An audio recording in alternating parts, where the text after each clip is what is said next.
We have it backwards. And then we complain about how we don't love our jobs, and we complain about how the work is suffering, and we complain about how budgets are being cut, and we complain, and the first thing we do is blame each other and become more selfish and worry about my pay and my benefits and my this, and this is what happens. The way we find fulfillment is by doing good for others. So how do the Marines do it? How do you get people to do good for others? We all know this. Intellectually, we know that it's good to do good for others, but why don't we do it then? Why don't we do it? And what the Marines learned is something that I completely did not expect. They can't just yell at these guys to help each other. That's not what happens. There's a few things that they have to do first. So we all have heard of the obstacle course, right? The Marines have a thing called the obstacle course, and this is where they build anaerobic strength and aerobic strength, muscle strength, and it's timed and all of this good stuff. They have another course called the confidence course, and it's never timed. And most of the obstacles on this course cannot be completed by yourself. They must be completed in teams. You have no choice.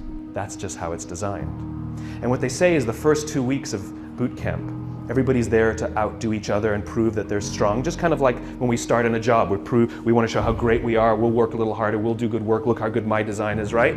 It's all about us and how good we are, right?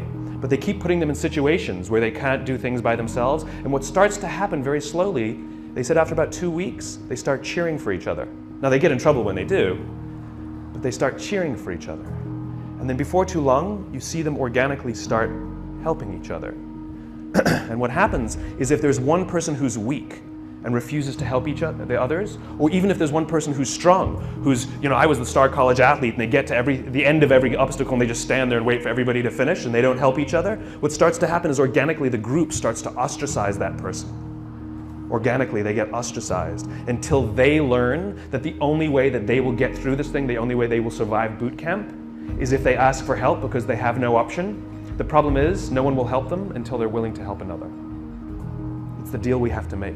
It's called vulnerability and risk. We have to take the risk to make ourselves vulnerable. Yes, you might do something for someone else and they may not do something back for you. That's the risk you run. That's the risk you run. It's not about giving everything to them and sort of huge, big, overwhelming risks. It's about little things and little things. It's like going on a date, right? It's like if I went on a date with somebody, I came home and I said, after one date I said, I'm marrying her. People are like, what are you, nuts? I'd be like, I'm in love. They're like, but this is crazy. I'm like, I know, I'm in love, She feels the same way. We both know it's nuts, right? Now you know that you're gonna be like, go on a couple more dates, right? We know instinctively that the strong bond that needs to be created first takes more than a week, right? We know that, right? But if I've been dating somebody for 7 years and we haven't, married, you'd be like, dude, what is wrong, right? In other words, we know that it takes more than 7 days and we know that it takes less than 7 years. The problem is, we don't know how long it takes. Somewhere in the middle. All human bonds are the same. Like when you show up at work, when you show up for the first time, when you're new, don't expect that people will look out for you and they won't expect you to look out for them in 7 days. It won't happen. But if you've been working at a job for a few years and you don't have the absolute confidence that if you turn your back you will not get stabbed, you can rely on somebody, you can give them something, nothing will go wrong, you will share the credit, no one will throw you under the bus. If you don't have that in a few years, something's wrong. Something's wrong. I don't know how long it takes, but I know that's more than a week and I know it's less than 7 years. And the Marines fundamentally understand that before anyone is willing to put themselves out for another, they have to have self-confidence.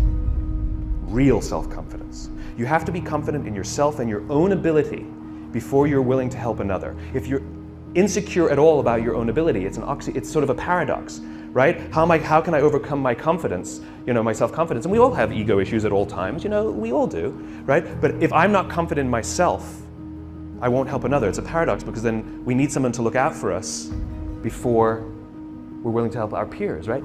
This is what management is supposed to do. The drill instructors, the school, they are there, our parents, they are there for one reason and one reason only, to help us feel strong and good about ourselves. But look at the way we talk to each other. Look, a budget's been cut, and so what do you get told? I need you guys to do more with less. right? That's what we're told. Hey guys, I need you guys to do more with less. That's what we're told by our clients, by our bosses, by our parents. This is what we're told, right? That's like your parents telling you when you're young, I know you're stupid, figure it out, right? You're not as smart as the other kids. What do you want me to do, right? It's the exact same thing. I need you to do more with less, right? What we need to be telling people is, I need you to do more with what you have, right? You have capacity, you have strength, you have talent, you have ability. I need you to do more with what you have. We don't celebrate what we've got. We criticize for what we don't have. This is the responsibility of management, to take us under their wing and help us understand our own value to ourselves. Close your eyes and think back to high school. And think of that one teacher who took you under their wing and cared for you and looked after you and helped you realize that you are capable of more than you thought you were. And you probably are the person you are today in some part because of that person, right? Do you have that name? What's the name? Okay, I can point to anybody and you can tell me that name. Now tell me the names of all the other teachers you had that day. Can't remember them, can you? This is the power of those who teach us confidence. We will literally carry their names around with us for the rest of our lives. Wouldn't you want to be that person? Wouldn't you want to be the person that 20 years from now, 30 years from now, 40 years from now, I can do this exercise with somebody and they will tell me your name? This is the power of helping others realize their own strengths.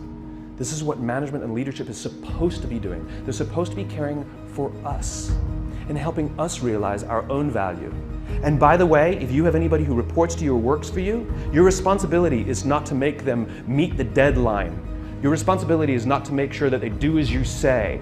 Your responsibility is to make sure that they understand their own strengths, their own value, and that they are way, way more talented than they think they are. And the only way they will learn that is if you put them in situations in which they can fail.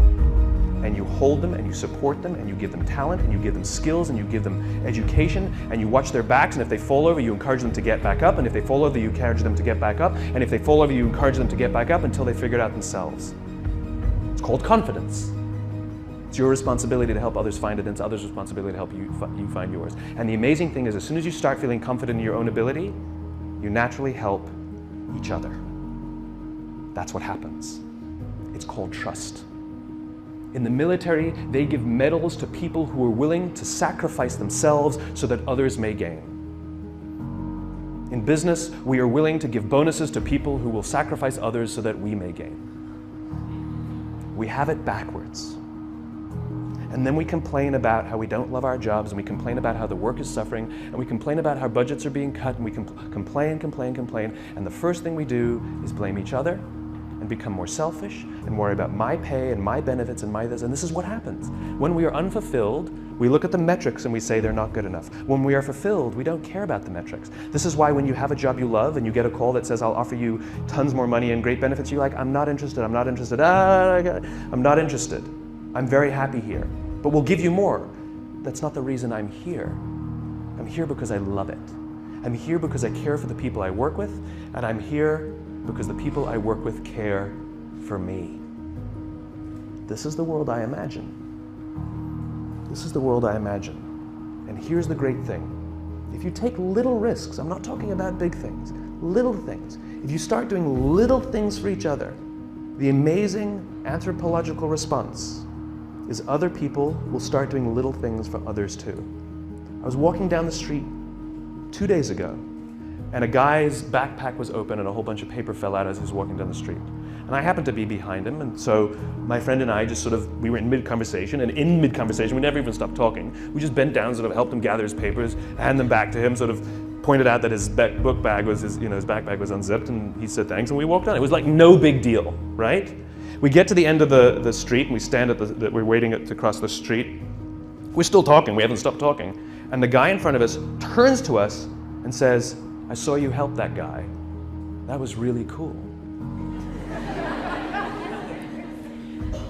But here's what's great about that.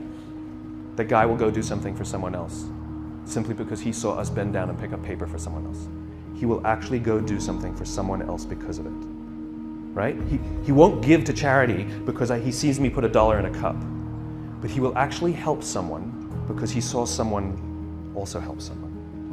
Little things. Hold a door open for someone. Say thank you to the person who holds the door open for you. Smile to the barista. Little things.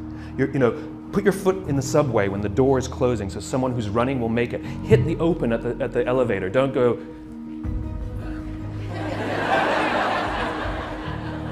or pretend you didn't see. That's the best one. Oh, I would have if I saw. Sorry, right? Do it. A little time and a little energy. And you'll find around work that people give a little time and a little energy back to you. And you'll give a little more time and a little more energy. You go for a coffee with someone. Then you go for a 2-hour coffee. Then you go for a coffee and a lunch. Then you go for a lunch and a dinner. Then you go for a dinner and a movie. And then you sleep over. And then you sleep over 2 nights. And then you go on holiday together. And eventually you get married. Right? It's slow. It takes time. And we can't rush it. If when we rush it, it's all fake. Do things for others and watch how much others do for you. Go get yourself a cup of coffee from the coffee machine in the morning. Make one for someone else. It takes a little extra time. It takes a little extra energy. That's the point. That's the point. And here's the best part. You will feel so good at the end of the day. So good.